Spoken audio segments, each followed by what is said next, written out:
And we're live. Hello, everyone, and welcome to a special episode of Fans of Power. I am Joe Amato, and I'm here with my partner in crime, Tyler T-Rex Baker. And Tyler, today we have a special guest. We have from Super 7, Brian Flynn. So, Brian, thank you for joining us today. Happy to be here. All right, Awesome. now, just to, I guess to refresh some people's minds, because believe me, we go to there's so many groups on Facebook and other places and social media.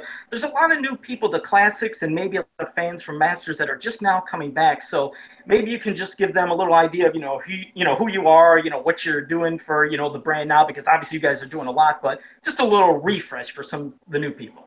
A refresh. Well, I'm a Gemini. I like oranges. Hey, No, we'll send you some bags at Christmas. no.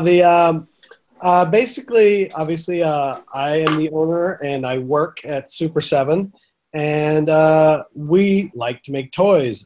With Masters of the Universe, we started working on Masters now. I would say it's been 3.5 years, and it started off with sort of a project that snowballed into the first Skeletor's Lair at San Diego Comic-Con, which involved making Masters of the Universe muscle, Masters of the Universe reaction figures, the first wave, bunch of apparel, and just trying to have a lot of fun with Masters of the Universe. Over the last couple of years, that has evolved into us basically being able to take over Matty Collector when they shut it down at Mattel and really just sort of take reins of, I don't want to say Masters of the Universe as a whole, because there are definitely other people working on it stuff. But as far as toys and things go, unfortunately, you're kind of stuck with us right now. Well, I wouldn't say stuck. I mean, I'd say that, it's a privilege because what you guys are doing is something that many fans have wanted for years, meaning, okay, we've had classics for quite a long time now, which is great, and we still want them. But there's always been those fans who are like, man, I'd love to see the vintage 5.5 style come back. What if there was other styles that came? And just, it's funny, you came right out of the gate. Like you said, you're doing the 3 3/4 style of like a G.I. Joe Star Wars, size, which is something fans always had, theories. What would they look like? And they look great. So you guys did that. You're doing muscle. Now you're doing the 5.5. You're doing classics.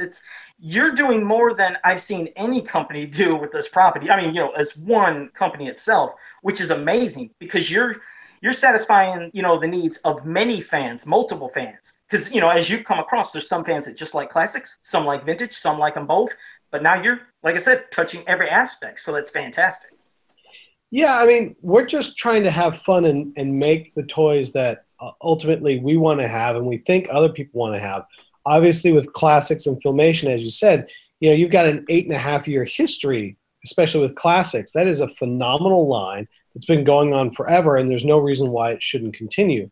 So, we wanted to jump in, obviously, and just keep that line going, as there's no reason to not. But along the same lines, try to start making other stuff.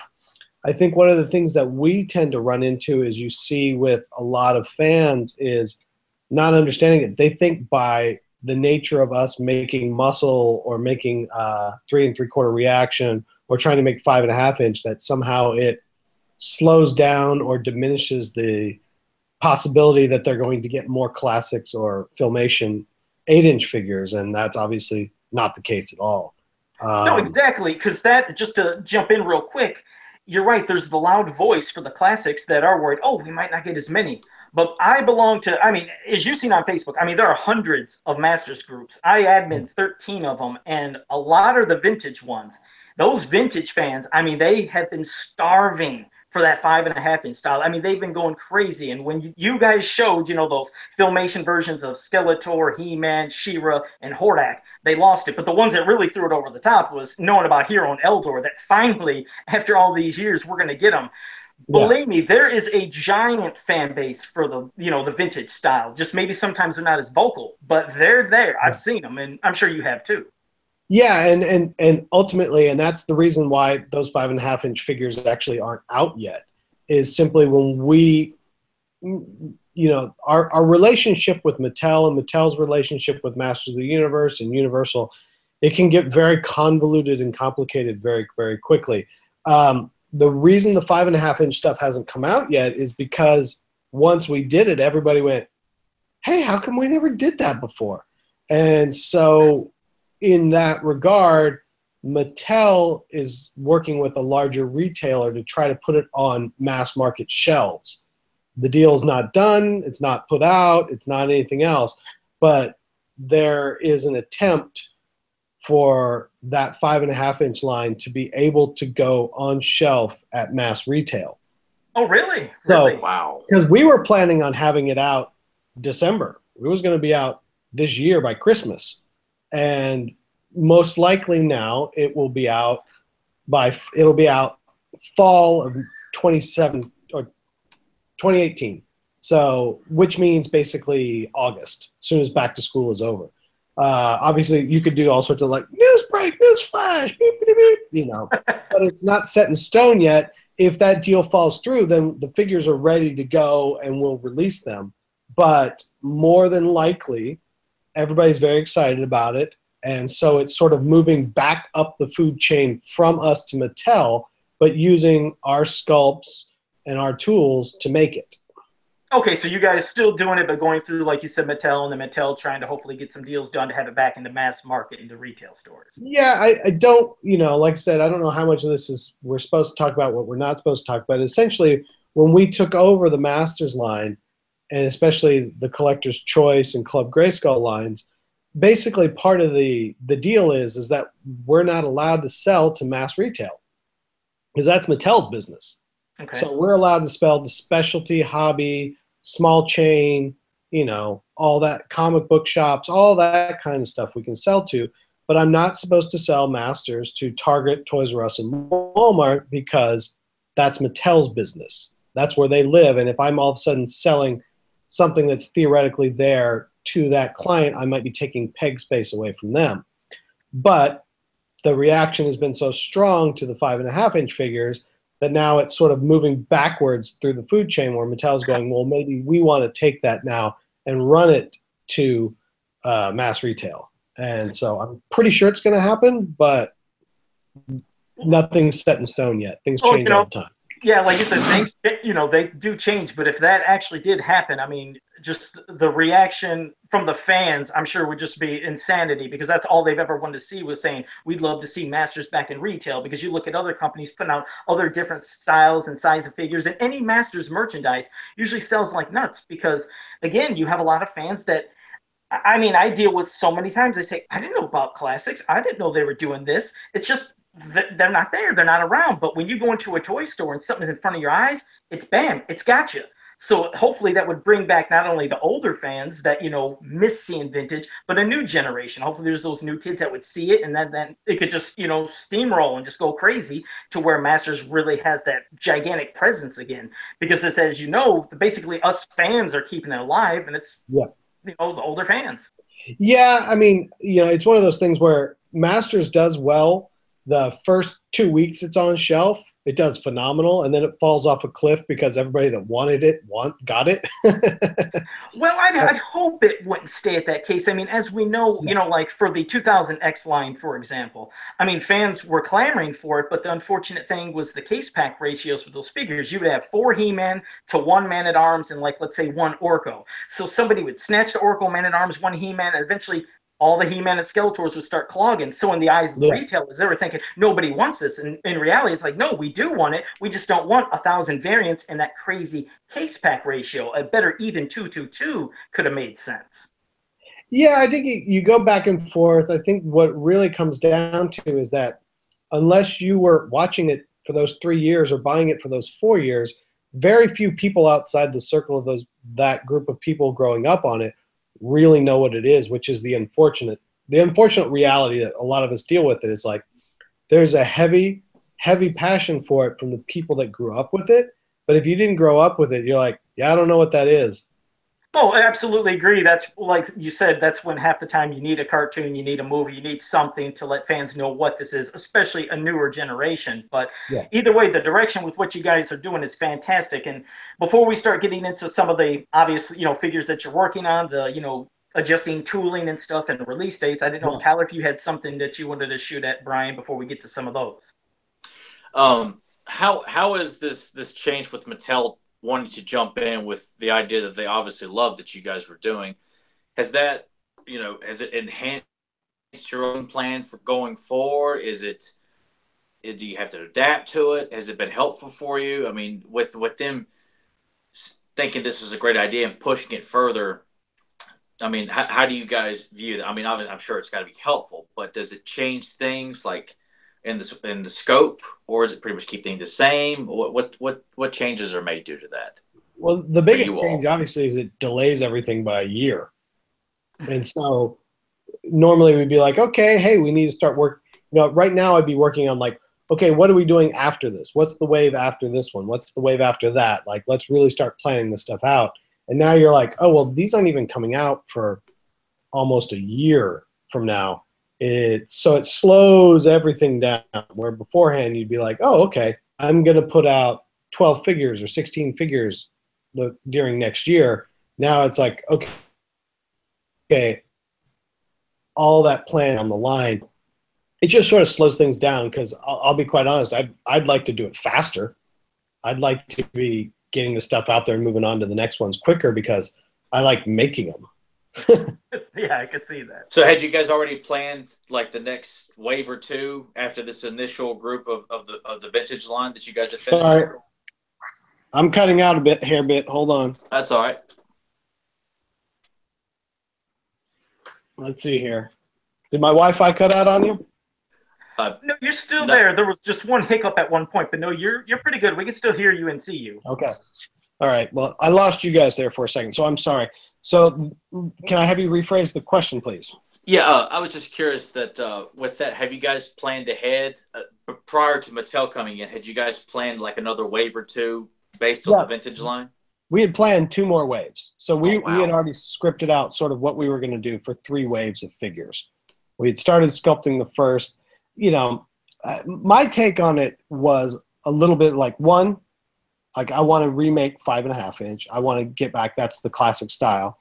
And then secondarily, where is always with what we're doing, where's the entry point for new collectors? With classics, the entry point was 8.5 years ago. Obviously, with the Ultimates, that brought some new people back in because they were able to start with core characters. With Filmation, you know, you go back 2 years, a year and a half, however long you want to call it, and even already people are like, oh, we'd really like you to release Skeletor and He-Man in Filmation because I didn't get them. But it's like, well, it wasn't that long ago. And so with 5.5 inch, by starting at the beginning, once again, it gives people always a new place to jump in and start. And once they start, they generally then start going backwards into other lines, collecting other things. But there's a bit of constantly like, okay, how do we bring something new to the table to get people excited? Because a lot of people won't start buying a line if they can't start at the beginning. That makes sense. No, it does. I mean, that's why you have to, you're right, half the time introduce the core main characters. Once they have those, they feel like they start at the beginning, then you can start moving on to the others. Because now, I'm sure, like you said, you were asked about, you know, when would, you know, Skeletor, He-Man, Hordak, She-Ra come out for, you know, the vintage style figures. And of course, you had Eldor and Hero. Now, Eldor and Hero, would that have been in a separate wave? They wouldn't have probably been with the Filmation versions, correct? Or would they have? The way it changes by the day. Okay. The current plan is Skeletor, He-Man, Hordak, and She-Ra come as 4 figures, followed closely behind with 4 more figures that include Hero and Eldor. Wow. Okay, so Hero and Eldor would add some others because some no-brainers that I'm sure.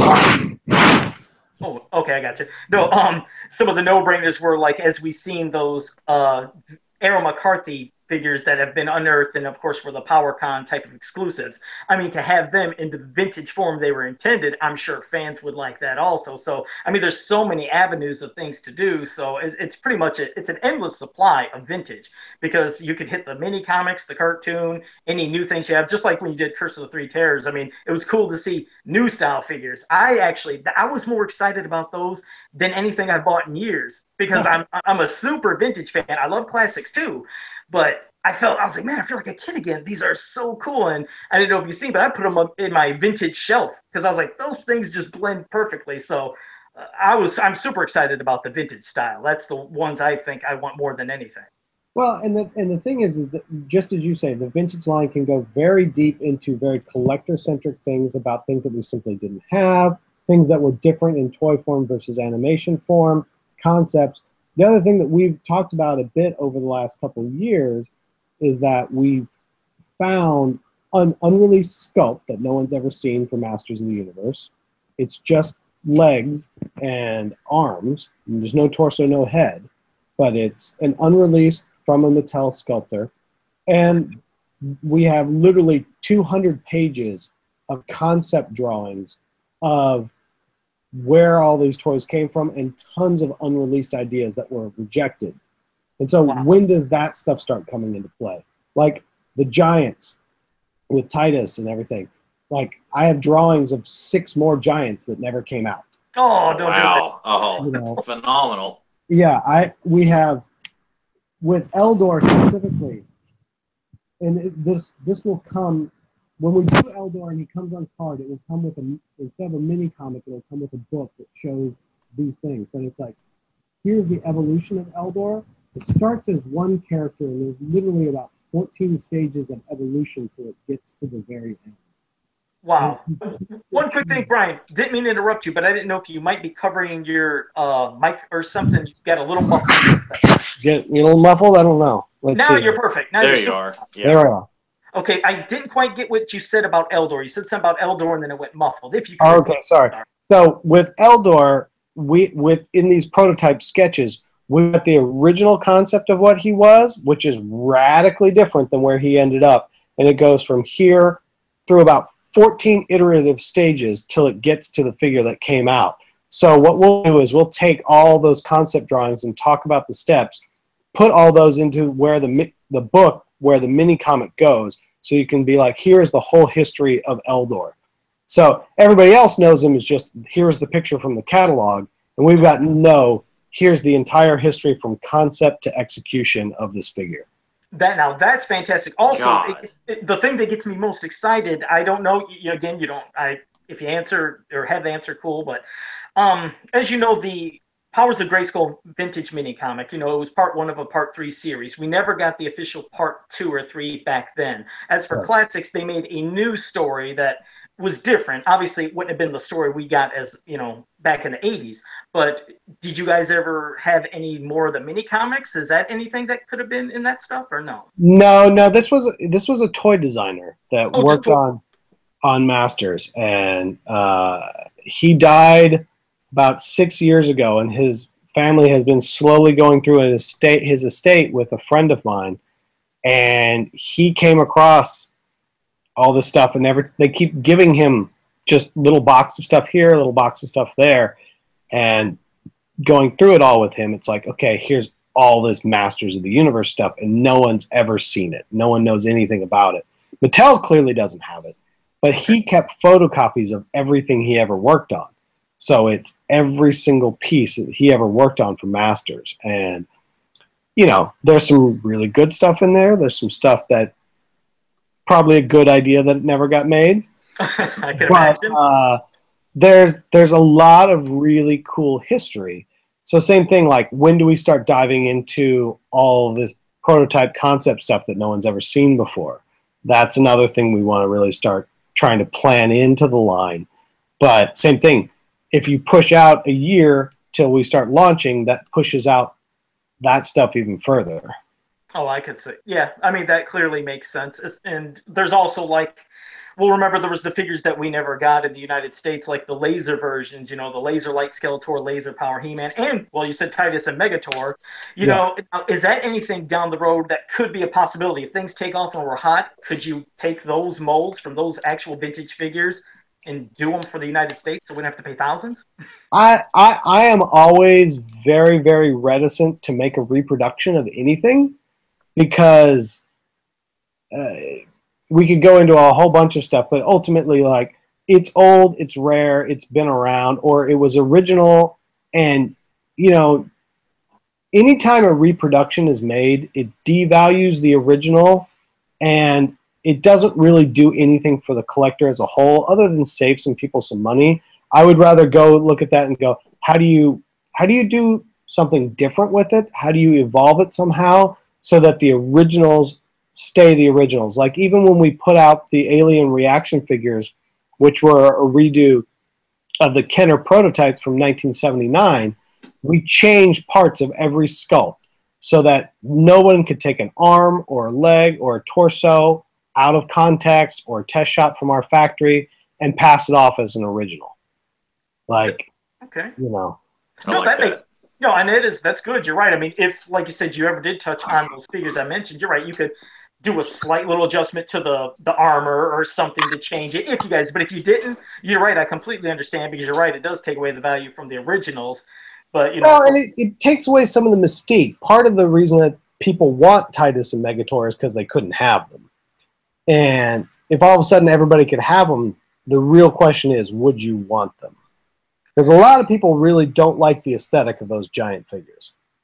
it's there's some of the Rabid fans that I've come across want them badly, but there's like I can't afford $2,000. I can't afford $3,000. Yeah. But you know you're right though. It's like you said, who would really enjoy them, who wouldn't. But I think the lasers are kind of no brainers because I think they would definitely. I think that there would be a way if you were to go down that road. You know, like I said, that we're not talking about lasers at all right now, but if we were talking about the giants or something, it's like how do we do something so that as a collector, even if you had the originals, you really want these as well. But if you didn't have the originals, you would be satisfied with these.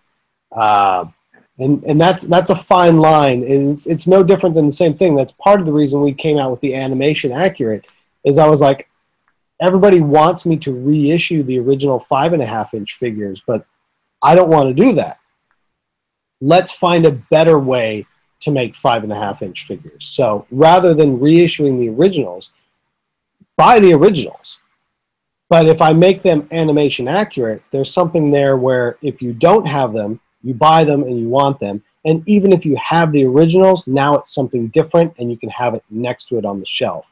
So when we talk about Laser Light or we talk about Titus and Megator, I would have to, and I don't have the answer now, I would have to figure out how we could do that same sort of approach with those figures so that it's something new yet old at the same time.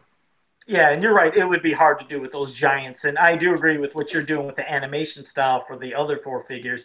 I mean, it's genius because they do look like they're coming from the cartoon, and beyond new fans wanting and old fans like us, it seems like it's a brand new figure. So you're right. I wouldn't have wanted them to take the molds of the vintage ones and do them again because heck, we got them years ago when we got those commemorative ones at the stores, and it's like that's cool, but I was like, it's the same figure. And you're right. If you would have done that again, I don't think too many fans would have been flipping over it. They would have wanted something new, like what your guys, what you're doing. Yeah, and like I said, if you get into the larger context of anything, whether it's all the myriad of things I collect, which are not just toys, whether you're talking about old punk rock records, or you're talking about skateboards, or you're talking about toys, or you're talking about whatever. Any time someone makes a reproduction, over time, you see that reproduction never gains value. It only becomes cannon fodder. It devalues the original, and it ruins the market on certain things very quickly.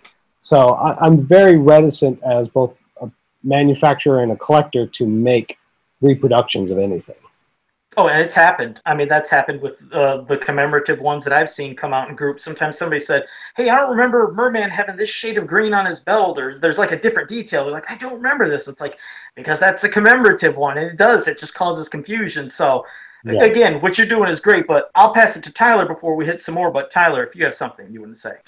I wanted to ask you, because I know your position, you deal with a lot of fan questions probably on a hourly basis. You're probably getting, constant, asks and questions. I'm not saying that there's so much questions as statements about my lack of ability to manufacture things well. All right. Well, then I'd love for you to take this time to address the biggest misconceptions that you've been dealing with since you guys have taken on the He-Man property, and to let fans know, it's not this way, it's really this way. I mean, what are some of the ones that you're constantly dealing with that you really feel like need to be put to rest moving forward? I mean, I don't know. Usually the thing is that, obviously in any forum or Facebook group or anything else, people feel the need to be demonstrative in ways they are never in real life. Yes. Generally speaking, whether it's at PowerCon, whether it's at San Diego, New York Comic-Con, or a smaller convention, or even when people email me directly, even when they're seemingly really annoyed about something, once we talk about it for 10 seconds, I feel like a lot of it usually comes down to venting. There's a lot. I think the biggest issue right now, it's not even an issue, is just because, and maybe it's because we've been more open to talk about things and change things and discuss things, is that people feel more liberty to talk about our decisions made. So you start to run into these things where it's like, a perfect example is with the plastic that was used on the stuff for PowerCon. There's people that really hate the slightly translucent, more lifelike feel of that plastic, and because it's a bit shinier. There's other people that feel like it needs to be matte plastic. There's yet another group of people that feels like it needs to be matte plastic but then painted, that it should not ever be the actual plastic color. And in doing so, you have to go through here and sort of make a call to what you're going to do so that you feel produces the best figure. And in doing so, you're automatically going to make somebody feel like that we fucking got it way wrong and we don't know what the fuck we're doing or any other nice things. And it's sort of 6 of one, half dozen the other. We had the same discussion about the durometer of the wings for the PowerCon 3-pack. And, there were certain people on both my team and the Four Horsemen side that really felt like their wings, they should be very pliable, they should be very soft. There are certain people that felt like they needed to be stiffer and be sort of firm and stand still. And we went with a softer durometer. So therefore, anybody that falls into the camp that feels that they needed a harder durometer for the wings thinks that we fucked it up and we made it shitty. And anybody that thinks that we should use a softer durometer is like, oh, they did it right. And so you don't hear from the people who are like, they did it right. The people that just go, oh, I like it, cool. Put it on my shelf. Yeah, and which is something I was going to bring up. You're right. I mean, that's the thing. Unfortunately, sometimes the loudest voices are the ones that are maybe saying the negative things. And the people that are pleased, I guess they're just content with what they have. They're happy, and they just don't open their mouth. So, it seems like, the negative outweighs the positive. But I think in some aspects, usually the people that are happy, I mean, what's there to complain about if they're pleased? But I'm sure, like you said, you hear so many complaints on things, but... Well, like you said, hopefully... we hear a lot of complaints, but the reality is it's also like there's times when those complaints are valid. So I'm not opposed to hearing somebody critique what I made. My ego's not going to live and die on whether or not I made all the correct decisions on a toy line. So I don't have any problem with that. There's a few collectors out there that email me fairly regularly about all the changes that they would like to see. But it's also worth noting, like people can say, like, oh, they can also see, hey, here's things that we've talked about, and they've addressed them. Like, perfect example, if you want to talk about Tila's face paint, and we showed an updated face paint for that. People are like, hey, we really are bothered by this. And we go, oh, yeah, that's a valid concern. Let's really update this face paint. So it's not that. It's just we have to then go through all those discussions and decide which points are valid and which points are preference, and then sort of gauge and scale where we are from that. I think the other thing, obviously, is that, what's hard right now is that we're in the midst of the second pre-order, and we don't have the first figures in front of people. So until we get those figures in front of people, I think there's a lot of people that aren't going to buy into the second pre-order. So... But you're doing good stuff for those first waves for Collector's Choice and Club Grayskull. I mean, recently we've seen that, but you could refresh fans on what you've done to those figures to, I guess, maybe, hopefully make them feel a little more at ease. Well, I think the biggest thing is really, the funny part is I probably reiterated the story about 65 times, if not more, at PowerCon, and I will probably be reiterating it till the day I die.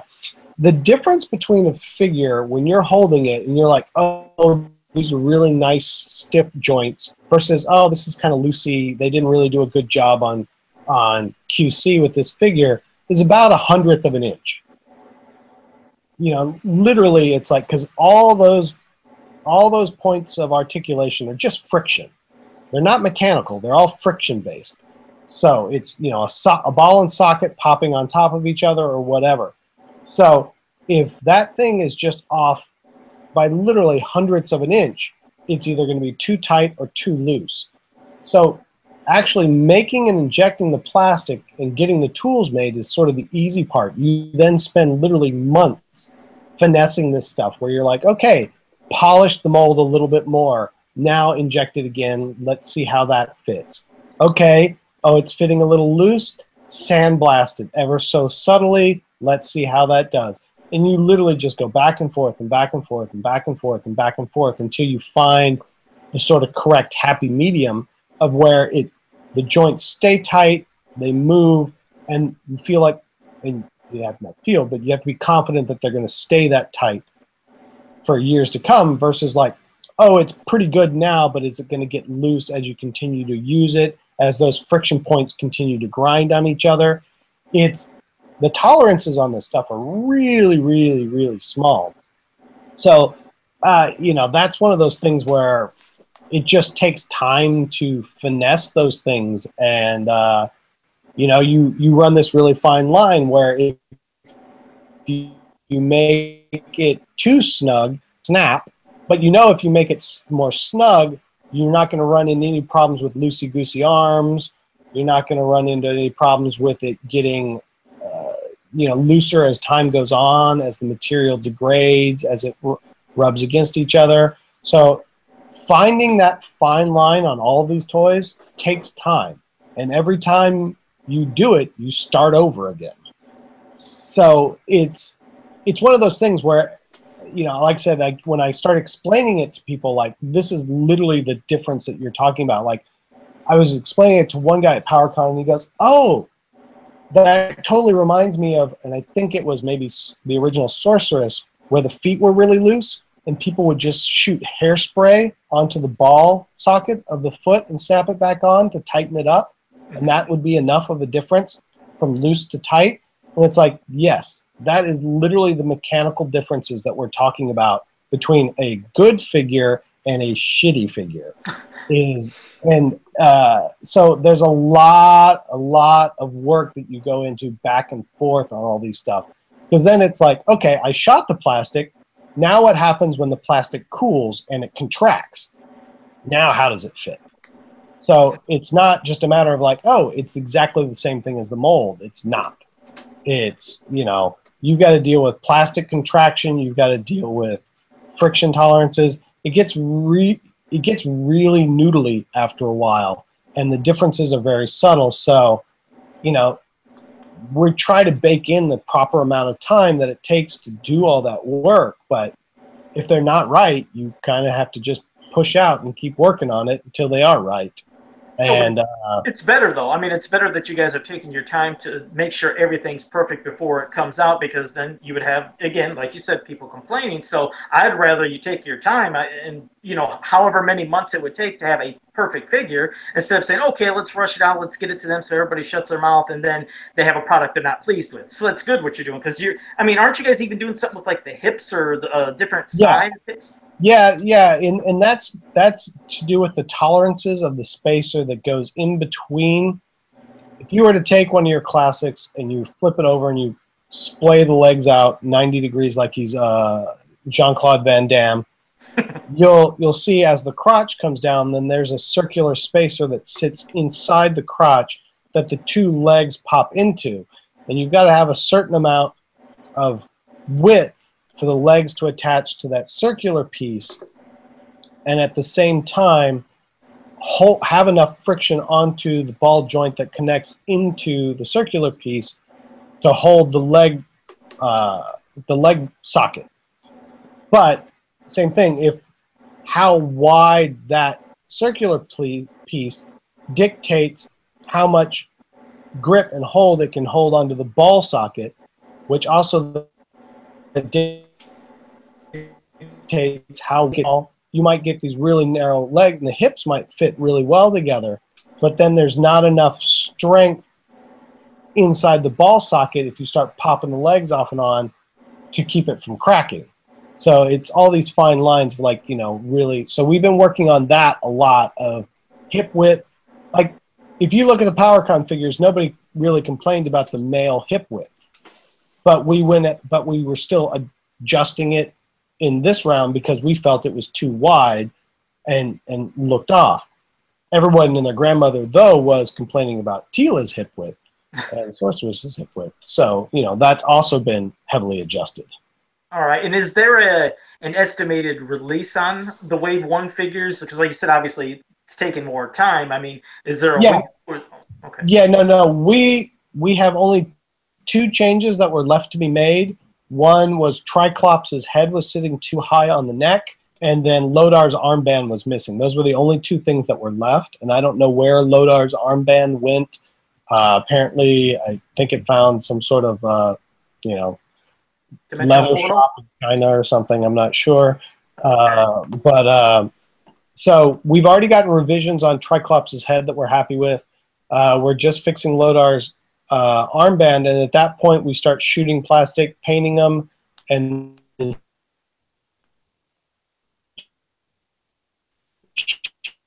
shipping them. Stick and paint. Start shipping essentially, you know, basically November 28th, December 1st, right around there.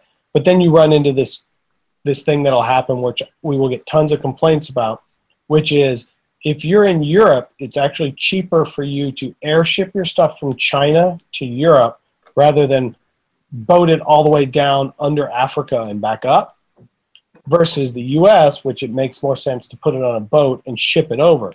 So people in Europe will get their figures before the people in the US, simply by nature of how shipping works. Okay. So then I will get a whole ton of complaints about, I ordered them on the first week. How come these jerks in Europe have them? I don't have them. You stole my money, you awful people. God. Well, I'm glad you at least explained that. So hopefully people that were always wondering what was going on, now they know. Hopefully that'll set them at ease a little bit. You know, I'm sort of, I don't know, I'm not trying to make light of it. It's just there's a certain amount of this that, you know, you can't communicate to everybody what's going on, even if you send an email to every order, even if you do, you know, if I did every podcast, if I was on Facebook all day long, if I was doing this, I still can't tell everybody exactly what's going on. So inherently there's going to be people that don't understand what's going on and they're upset about it. And that's completely valid. It's our job to then get out in front of it and tell people what's going on. So at least usually what I've found is once you explain it to people, they go, oh, that makes sense. Okay.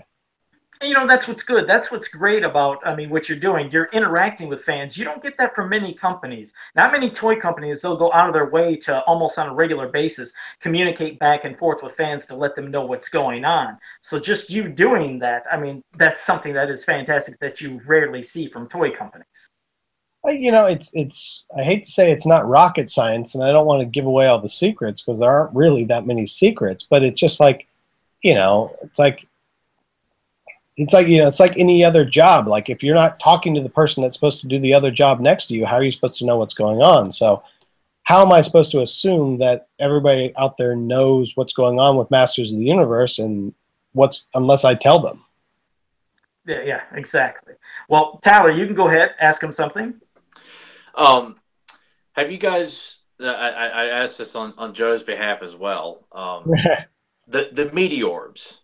Have you guys thought about including them in future waves? Has it been discussed at all? Do you guys see it as a hard sell? That's one faction that continues to be left out.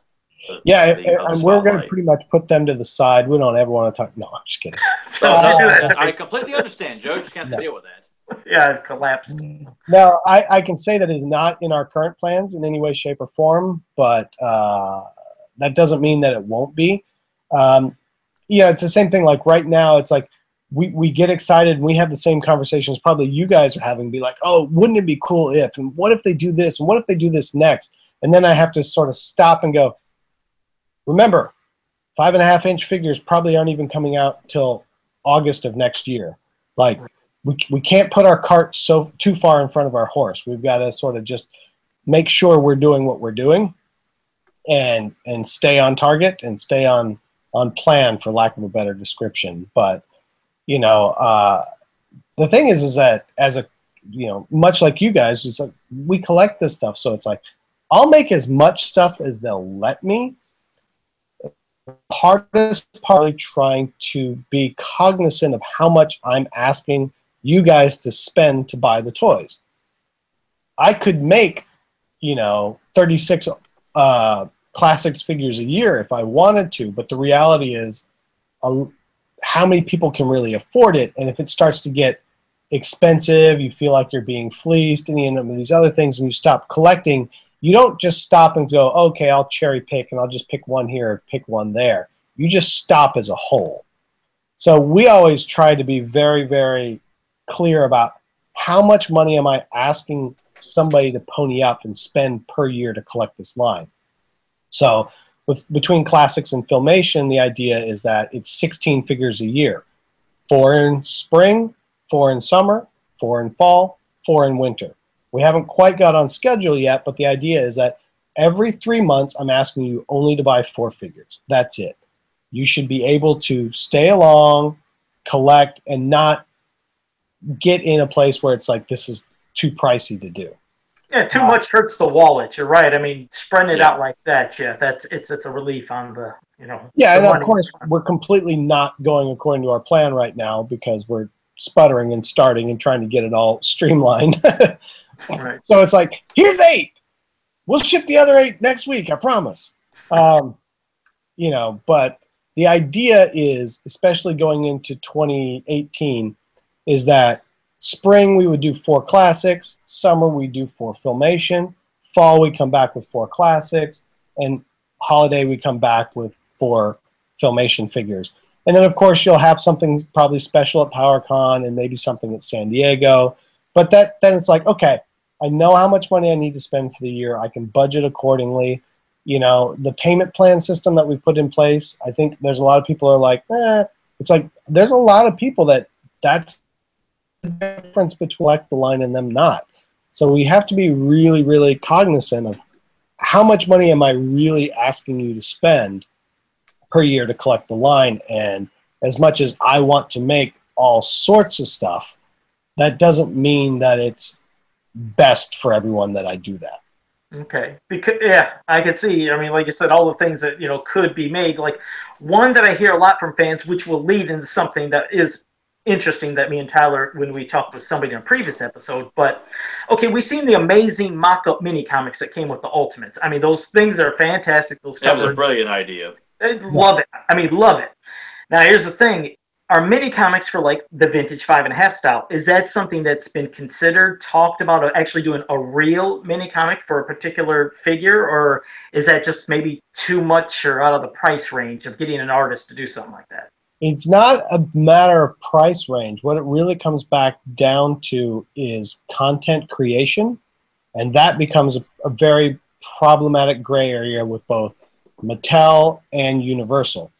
So the reason that you didn't see mini comics included with like the reissue figures when they made the 5.5-inch reissues is because there was this big ongoing sort of debate / who's going to pay who over who actually owned the content of the mini comics, since they were written and drawn by people outside the company.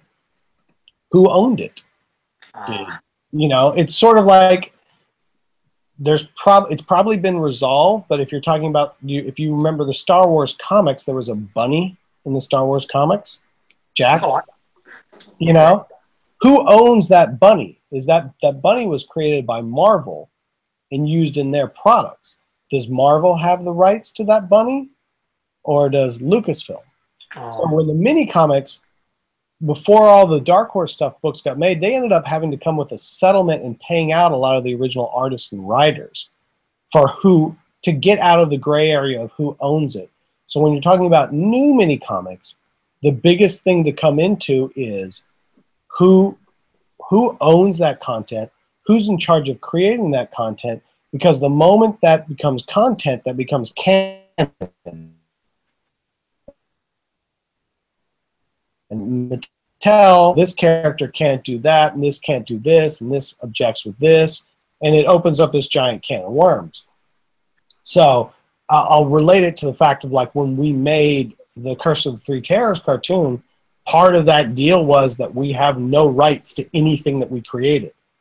Like all those characters, all the storyline, the concepts, everything is owned wholly 100% by Mattel. We don't have any rights to it in any way, shape, or form. Wow, I had no clue. Okay, that's, I guess, something new to learn because, I mean, I guess the reason I was asking about this in general is Larry Houston, who worked on more of the vintage mini comics than any of the other artists back then, we had him on the show. And of course, he's responsible for Geldor and Lodar and Prince Dacon. Prince Dacon, yeah. Yeah, Prince Dacon and many characters. And we asked him, we said, now, did Geldor officially die in the end of that comic? Because fans for years, said, oh, he got consumed by the tree, so he got, eaten or was absorbed. And Larry said, well, I don't see him as dying. I see him as being somehow his essence is in the tree, and that if he was to come back, he could burst out of the tree. And I said, oh, Larry, I said, this would be the perfect idea. I said, if Super 7 ever gave us a vintage Geldor that a lot of fans have always wanted, you'd have to do the mini comic release, the cover of showing Geldor busting out. Like it'd be great to have not only the return of vintage style figures, but one of the people that worked on the vintage comics make his return to the vintage mini comics. But like you said, now with things up in the air how it'd work, I guess it couldn't happen. But if it did, Larry Houston said he would be all for doing, mini comics to return. It really just comes down to time and logistics, because same thing, like if Universal or Mattel has any ideas about what they might want to do or decides that they're going to start extending the universe in some way, I'm just making it up, but say they decided they were going to reboot the line or that the movie came back into play, all of a sudden anything you were doing in those mini comics comes into play, because all of a sudden, say somebody wanted to come up today and wanted to make a movie about Masters of the Universe, and they wanted to talk about a villain that happened before Skeletor or whatever, and all of a sudden I go, hey, wait, no, that was Hordak. I mean, not Hordak, that was King Heltor. Like, that's my idea, so therefore you can't do that. It becomes this huge gray area. So it's tricky, because you just have to have a much bigger machine aligned and a lot more people working on it to make sure that everybody's on board with all the content decisions and the implication it has for the larger universe. So it's usually just basically a fight that I just don't want to fight. Okay. I understand that. Now, you had mentioned Universal. Are we talking that they have a sense? Are we talking Universal Studios, like the film company? Yeah. Yeah, so okay, what is their part in all this? So most people used to say, "Oh, DreamWorks owns part of Masters," but so what happened was, sometime in the '90s, Mattel took all of their dead IP, Masters of the Universe being one of it, and sold it all to Classic Media, because they were like, "We're never going to use this again. Let's just get some money for it." So they sold it to Classic Media. Classic Media was later absorbed by DreamWorks, which has now been absorbed by Universal. So technically speaking, Masters of the Universe is owned by Universal, and Mattel has a license from Universal to make everything. That said, there are also these very gray areas, which are, here are all the toys that happened before the TV show. These were created and owned whole by Mattel.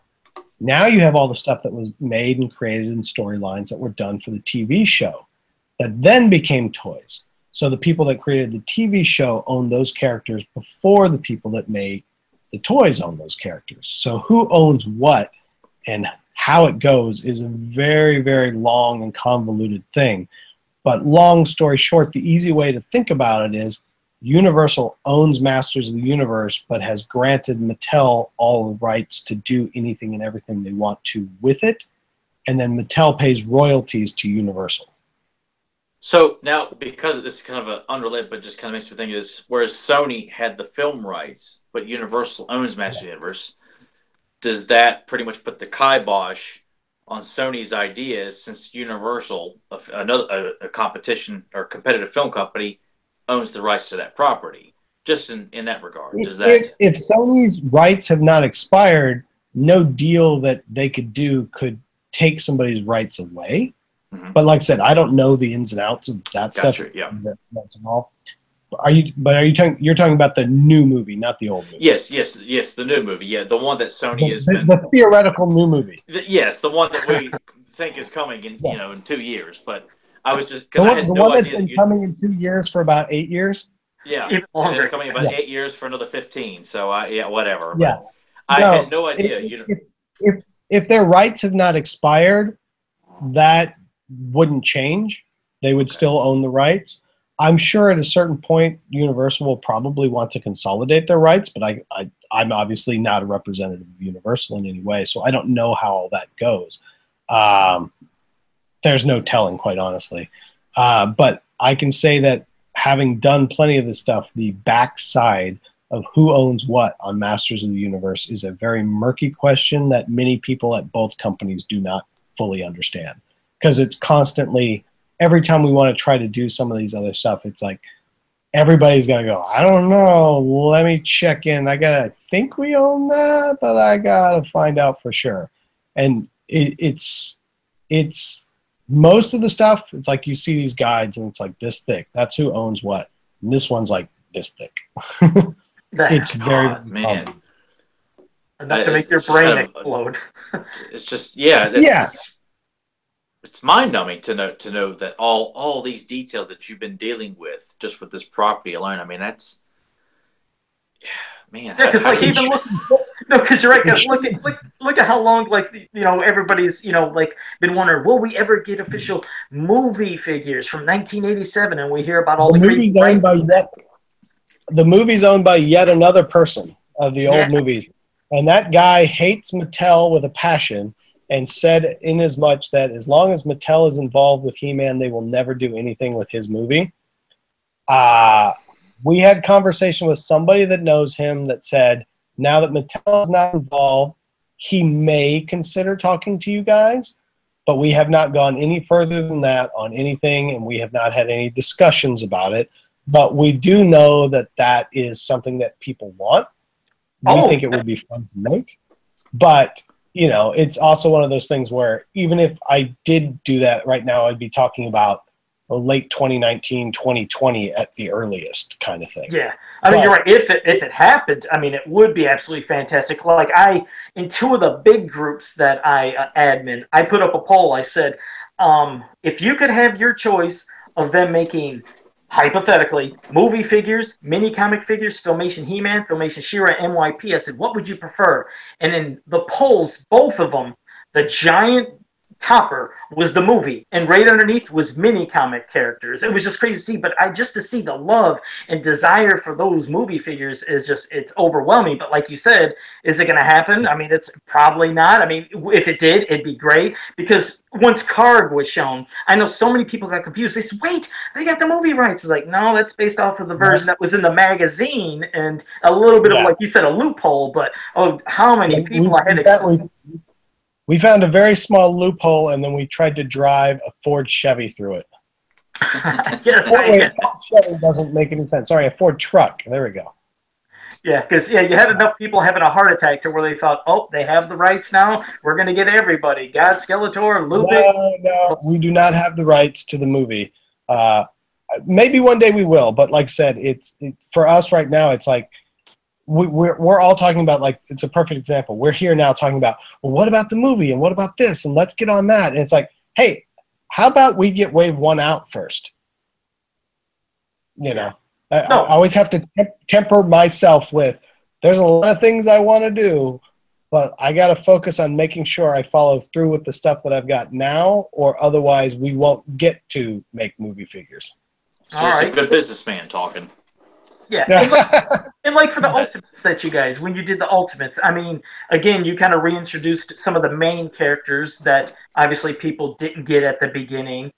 And is that something that you'd want to expand more on, certain main characters, or like hard to get ones, or do you think it would take the value down? Like, okay, for example, like Fisto and Shadow Weaver. So many people say, "Oh, I'd love to get them, but they're so expensive now." Would you think of visiting them, or is it, well, again, like you Yeah. said, what would you have to do? Change Shadow Weaver's outfit to more red and purple, or I don't know what you do.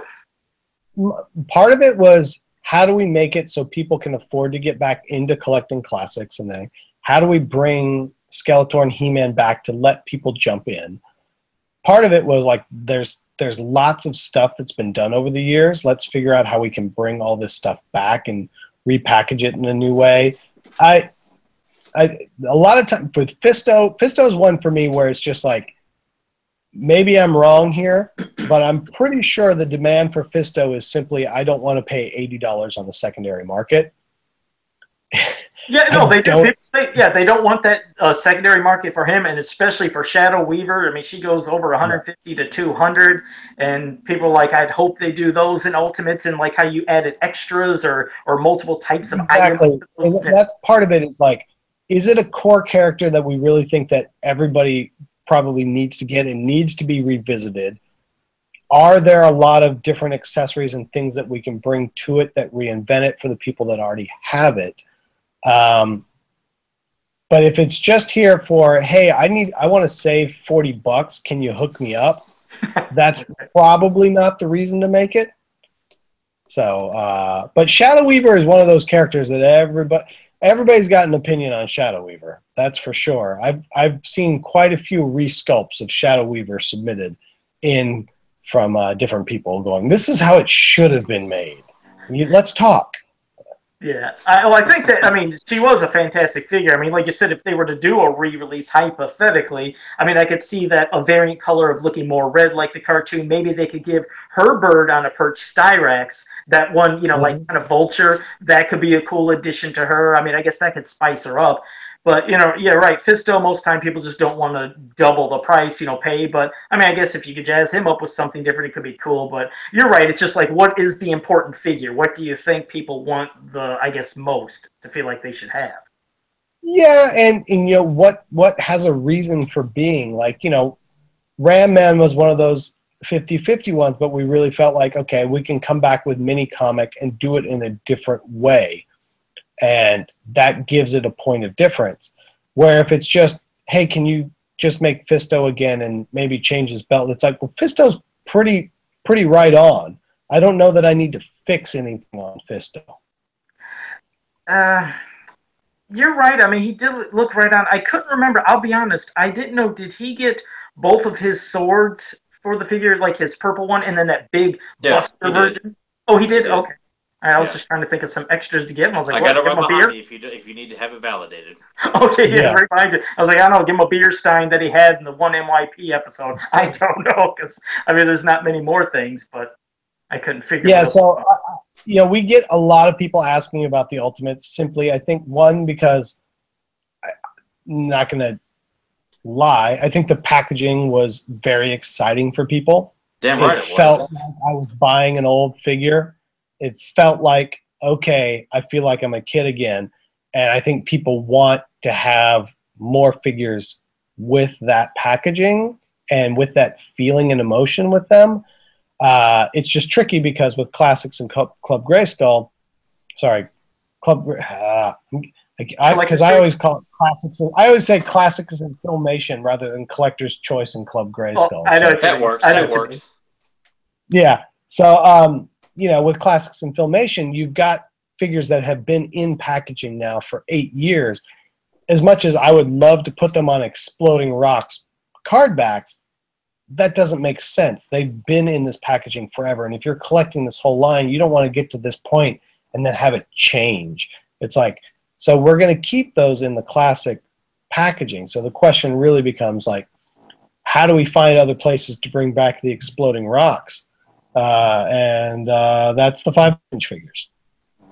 Yes, which is great that you guys are doing that, because I mean the Ultimates, don't get me wrong, love the packaging, love the the mock-up mini comic on the back. To have that art at the top is great. I mean, you're right, it felt like, bam, that felt like our stuff from our childhood. But now that you're doing the 5.5-inch ones, then hopefully, like you said, we're getting completely all new figures, and it could just keep it going. It's almost like continuing what we had over 30 years ago. So that's a great thing for especially a lot of the vintage fans.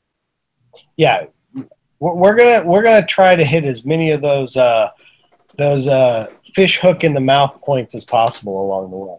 Now you got Wave 2 that you when is the ending of the pre-orders for Wave 2? Is that still Halloween or what? Well, I'm sorry, I keep moving my laptop around here since I'm just sitting on the floor. The original plan was to end on Halloween because we also felt like we were going to have the Wave 1 done by then. The reality is, and it has been expressed, I think, by a lot of people, is they're very nervous about ordering Wave 2 until they have Wave 1 in hand. I don't want to give you a pile of my money again when I haven't even gotten the first pile of money. And I can understand that thing. So right now, what we're talking about doing, and we talked about and agreed to, we haven't sent out the email, we need to, is that essentially we're going to keep the pre-order open until we ship Wave 1. Oh, wow. Just because the reality is, and quite honestly, looking at our pre-order numbers, which aren't great right now, I mean, they're fine, but they're not as strong as they were for Wave 1, and I think those character selection in Wave 2 is stronger, is simply like, I think that there's a real correlation from the fact that we're asking for people to pay their money a second time when they haven't received the first one. And I think there's a lot of people that is a very, very valid concern. I think there's a lot of people, and thank you very much for pre-ordering people that feel confident that we will deliver like we delivered with the Ultimates. It might be a bit later than we thought, but we will still deliver. We will come through. But I think there's a lot of other people that are very nervous and reticent to spend money a second time because it's not necessarily a small amount of money before they actually have them in hand. So what we talked about this last week was simply that we felt like we needed to keep that pre-order open until we actually did what we said we were going to do and deliver Wave 1. So that literally gives us, it's probably going to extend it another month. Wow. So I feel like that's fair and justified, and that the concerns or critiques from people of not wanting to spend money till they get their figures is a valid one. It is, and it's fantastic you're doing that. Tyler, go ahead if you had something. Oh, no, I completely agree with that, and I think it's very commendable of you guys to do that for the fans and honor that concern, because it is a big concern for a lot of people, obviously, but I just think that it continues to set you guys up as a very reputable company to be dealing with, with people choosing to buy these He-Man toys from you guys, that you guys are willing to accommodate the fans so much, when it comes to these, these points, and not just pushing the fact, well, this is your one opportunity, take it or leave it, trust us, and just, take our word for it. I think it's extremely commendable of you guys to do that. Well, I appreciate you being nice to me about it, but there's plenty of other people who'll be like, you need to get your crap together and ship on time. And they have a valid point as well. I think it's just the same thing. It's just tricky. You lay out a production plan, you know how long you want to spend, how long it takes typically to do things, but we want to make sure that they're exactly right and that they come out right. And, it's just, I don't want to ship these figures at 90% where you're like, man, these are almost the way I want them. The reality is if we ship them as we had them 3 weeks ago, 20% of the people that got them would say, I don't like the way they handled this, or I'm not sure about this. The vast majority of people that got them would probably be very happy with them. But that's not what we're trying to make. We're trying to make them fucking rad. I want people to come up at most of the... And quite honestly, what happens is I get to a convention most of the time and everybody comes up and says, I want to apologize for all the people on the forum, and I want to apologize for all the people on the Facebook group. We're really... it's just like... And we understand that, but at the same time, a lot of times the people that are complaining don't have opinions that are invalid. They might have opinions that aren't relevant as opposed to invalid, meaning I don't like the way they handled this because my preference or my aesthetic leans to this direction. But there's a lot of very valid concerns. You know, there's definitely some that come into the point, especially when you come into some of the paint on some of this stuff, and they're blowing up this head that's literally 3/4 of an inch tall on a paint line that might be, you know, a 1/16 of an inch, and they're going, oh, you know, this thing needs to be, you know, 1/64 of an inch, and it's like, something well, you wouldn't notice if, yeah, you wouldn't notice if you just it's had it not on your actually shelf. physically possible to do that, you know. Like, there's a limit to what you can actually physically execute. But I think for the most part is we try to look at everything everybody complains about and understand which parts are valid and which parts aren't, because you can always make the figure better. That's the reality. Is like there's never going to be a point where the figure is perfect. You can always make it better.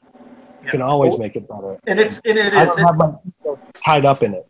No, and it's great. Like I said, it's great that, like you said, you're extending for wave 2 until, you know, people can see, you know, and finally get, you know, wave 1. I mean, that's, like I said, you should be commended for that. It's just the amount of things you guys are doing. That's why I said no other company has done that. The amount of different things. I mean, just for example, out of nowhere, you show a 55-inch hanging, glowing Skeletor. I was like, how freaking cool is this? I mean, and then you gave the price, and you said it's free shipping. And some people are like, well, I think that's a lot. I was like, wait, do you realize how giant this is? And it's thick, and it glows in the dark. Now, the one thing I wanted to ask, I didn't know if it was mentioned, is it double-sided or just one-sided? No, the first email erroneously said that it was double-sided. It is only single-sided. It's that was the perfect example of us earlier in the year going, you know what would be awesome? We really need to make Skeletor instead of a giant skeleton, we need to make a giant Skeletor for Halloween. And we're like, yeah, that's rad. Let's do it. And we just started making it. And we're like, yeah, it's going to be the coolest one ever. No, it's going to be bigger. Let's make it like this. It's got to do this. And let's do this. And we made it. And we didn't even remotely consider The double. how we were going to ship it. Oh, the shipping. And we got it, and we're like, rad, this is awesome. And then it's literally like 3 inches too wide in one dimension and 1 inch too wide in another dimension to get any sort of like normal sort of bulk postage or anything else from the post office. It becomes literally like, if we had literally just made this thing 3 inches narrower, like shipping would be no big deal. So we started going into all the shipping, because then we have to then buy these custom boxes to fit these things to ship them, because I can't get anything off the shelf that fits it correctly. And the shipping is so exorbitant. We were just like, what are we going to do? Like, how do we sell this thing now? We're so screwed. We're so screwed. So we essentially just came back to this thing of like, okay, we're just going to have to eat some shipping, and how do we sort of average out shipping for the entirety of the U.S. and eat a bunch of it, but that we're just eating it to a certain point. So it's like, we're going to make this just postage paid, doesn't matter where you live, and then we will deal with all this, because the shipping was going to be more than it cost for the item. Wow. And that's always one of those killers where it's like, oh, you know, it's like, hey, this thing's $20, but it's going to cost me $35 to ship it. Yeah, when you put it in that, you know, like perspective, I mean, yeah, I mean, the price, it makes perfect sense. Because like you said, I mean, the shipping's free, but I mean, you have a 55-inch thing. It's a good thick stock. It glows in the dark. And I mean, who doesn't remember having, and probably still has, that cardboard skeleton hang that they used to do around Halloween? So what's good about it is it works for Halloween, but it works year round, which me and Tyler, we were sitting there and we were talking about it in our last episode, like, you know, what could they do for Christmas then? And I was like, and you know what? And what's funny is I was like, well, Tyler, I said, there's a no-brainer. I doubt you guys could get it out for this year, but this could be a no-brainer. I was like, well, they have those muscle figures. They can paint the muscle figures, put a little loophole on the top, and have them as little ornaments. I mean, because back in the day, there was the erasers that they had. They had the Masters of the Universe erasers, but then also a company put out that same eraser and put a loophole just to let it be something that you could hang as a keychain. I mean, it was like a keychain, but I was like, oh, those muscles would be great because they could be little, they'd be ornaments, And they could just be things you could have all the time. Of course, you know, with the paint application, that can make the price go up a little more. But hell, I mean, if somebody wanted 3 of them for $20, I think it could be well worth it. But that's something, I guess, to put into the, you know, the little thinker if you're ever thinking, hey, have little ornaments of the muscles. Yeah, that's sort of in our one burning bridge at a time. I got to finish selling these Halloween things first. No, but the good news is that, you know, while there's been a lot of people that have lamented the price, I would lament it right with them, because once we figured out what it was going to cost, we were just like, we're screwed. But the reality is, it's like, have you actually received them? Do you have them? No. No. Oh, all right. Did you? It's okay. You can say I didn't order it. That's fine. No, the reason, well, hey, I mean, I just didn't order it because I didn't have the money. Believe me, if I had the money, I would order the thing, because I eat up Halloween stuff. I mean, I obsess on it because I still have masks from the past, and well, hell, I wear a mask right now, but this is all just because it's part of my gimmick of never showing my face. But no, yeah, believe me, I would have ordered it. And the thing is, okay. I've been defended, believe me, in groups too. People have said, hey, I think it's a lot. I've came in to try to defend. I will agree with them. It is a lot. Yeah, but I still try to give reasonings of why it makes sense, you know, price-wise and everything that goes into it. I think it's well worth it. Yeah, originally it was supposed to be $20 plus shipping. We are a long way from that, unfortunately, and the U.S. Postal Service is not helping any of us. But you know, it's the same thing. Like, just trying to have some fun with it. But like, the people that have got it, I think, have been just like, oh wait, like this thing's like the cardboard, and I don't have a good descriptor. It's like the cardboard is thick. It's like, it's thicker than a record, like a vinyl record. It's super thick. Mm-hmm. And it's like, it's made to last forever. It's not a cheap little Halloween decoration. Have you shown a glow-in-the-dark picture of that yet? Because I've never seen it glowing in the dark. I mean, maybe that'd be something cool. Yeah, we had it on all the stuff that we launched with. It was usually either a gift that went back between light and in the dark, and we posted a bunch of other ones. But yeah, it glows. Skull on Skeletor glows.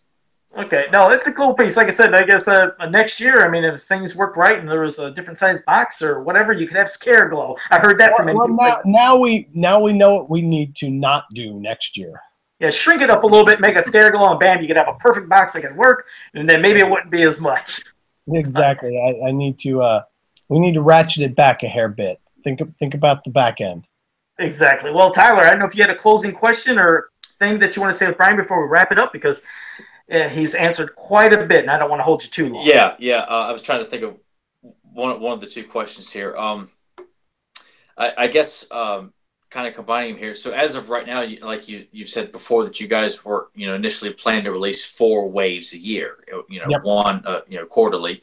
So is it safe to assume that beyond or have we got the 4 that you guys initially, you know, had planned with the Filmation and the 2 collectors or classics lines, that this is the 4 for the year? Is that correct? Or? Yeah, that was the plan. This was the 4 for next year, and then basically March would be the next one, is the idea. And that every 3 months we would have 4 figures. So it's like, we haphazardly got the 12 out last year, not quite according to our plan. And the ideal is that by next year, here comes the 3 in March, then here's the 3 in June, here's 3 in September, and here's 3 in November, December. Gotcha. Yeah. Another thing, just in general, that we'll announce next week is that we've hired a lovely gentleman named Matt as full-time customer service. So now there's going to be actually a person that on a regular basis can do nothing but answer all these questions. Oh boy. Not these questions, but similar. Like, oh, hey, I emailed Super 7 and they didn't get back to me. It's like, we're trying our best to get back to you. I need that. It's like, so we finally hired somebody to do nothing but answer email, jump onto forums, jump onto the Facebook groups, and answer questions. Have you got this guy a prescription for Valium and nerve pills? Because that poor guy is probably going to be a nervous wreck. I just, as long as he doesn't promise anything, we'll be fine. All right. Okay. Well, hey, Brian, we really appreciate you joining us and taking, time out of your Thank you so much. This was a real no treat. Problem. Like I'm happy to answer anybody's questions whenever they come around, only because if they have to ask me, it's because I haven't been able to get them the answer some other way. So anytime you guys have questions, feel free to reach out. If I don't screw up the day and end up stuck elsewhere and miss a podcast, I will try to make myself as available to everybody as I can. All right, and for the, like I said, the newer people that are, just coming across to the classic line, I'm hearing the echo. I'm sorry about that. But for the newer people that are coming across to this line, could you tell them where to go, what website, and they can go for the pre-orders and everything? Yes, you can go to super7 and store.com, and it will give you all the information about how to buy all the He-Man toys you could ever want. All right, and you guys are. I need to jump in here, Joe, real quick. Since I have the opportunity here, I do have one question. It's a burning question. It's a question that it haunts me, and I feel that I must ask. Where are the plans for Disco Skeletor in the Super 7 line? Well, we have a life-size fiberglass that's being made right now, and it will delivered directly to your house. Okay, I'll give you my address. Made to order. Yeah, it's got an MP3 player in there, and you can play all the ABBA you want. Fantastic. Done. Doug, he thinks he's so funny. There you go. Hey, All right. Oh, Doug. There you go. All right. Well, again, Brian, thanks for joining us. We really appreciate it, and hope people are willing to come back and do it again. Sometime in the near future. Of course. Just let me know when you want me to come by. All right. Thank you very much, Brian, for taking your time to do this. All right. Thanks again. Thank you, and everybody else is listening. Although it probably doesn't get said enough, thank you guys very much for actually buying the toys that we're making, because if you don't buy them, I can't make them. And I'm very, very aware that we're in a very unique situation where we're actually getting to make the toys that all of you are sitting around talking about, saying, wouldn't it be cool if we made X or Y? The fact that we're getting to do it is not lost on me, and I appreciate the fact that you guys are supporting us in the way that you are, and I hope that you will continue to support us and like what we're making. Fantastic. All right. Well, thanks again, Brian, and for everybody who was listening and watching, we appreciate you, and we'll catch you next week. And thanks again, Brian. See you guys later. All right. Later. Okay. Do you want me to just hang up? Is that it? Yeah. Bye.